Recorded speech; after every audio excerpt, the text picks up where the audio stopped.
something that impacted people to the point where it had a value that was worth somebody doing this. You know, if it was For the helping of the people. for the helping of the people. Well, I mean, and my wife makes tincture, or not tinctures, but lotions and salves that she made before we put cannabis in it. They're just healing salves from the different herbs that we grow around here. Nice. And then, you know, once we started doing this, I was doing tinctures back in the 80s, and I stumbled upon it. I was studying medicinal herbs back, you know, in the late 80s, and I had this big old medicinal herb garden in Fullerton. And I was going through a recipe book and found a recipe for, you know, cannabis tincture for arthritis. And I says, well, you know, let me try it out. So I took some of my crop and I tinctured it up. And then I had another friend who says, well, what happens if we drink it? And so we literally stumbled into that mess. And I was helping cancer. What was the outcome there? Well, it was very effective. It was extremely effective, yeah. And so shortly after that, I had a roommate who had an aunt who was really bad, going through cancer, and she was in her late 70s, and she was one of these old school people who didn't do drugs, and she was dying from the chemo, and she couldn't eat, and she couldn't sleep, and she was miserable, and she was in pain. And this guy says, hey, I wonder if your tincture would help her. And I didn't have any idea. I says, well, give her some, see what happens.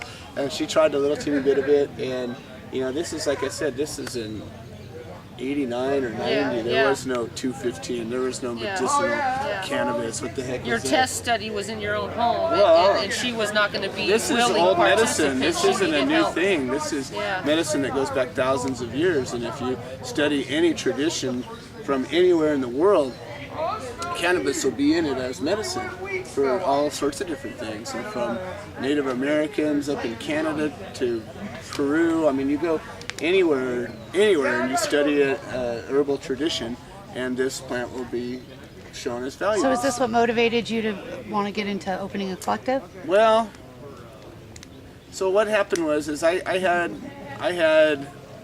grew recreationally, or so I thought, and then I came aware after studying all sorts of different spiritual paths and different healing traditions, and you come to learn the value of stress relief and sleep, and so I always have stood behind the premise that much as aspirin or, you know, coffee or even alcohol, if used right, can be a tremendous medicine just by allowing you to not feel the angst of the day. As you go through your day, little bits of angst stick to you, and you get frustrated and angry, and people are mean to you, and you trip and stub your toe, and all sorts of things happen to you.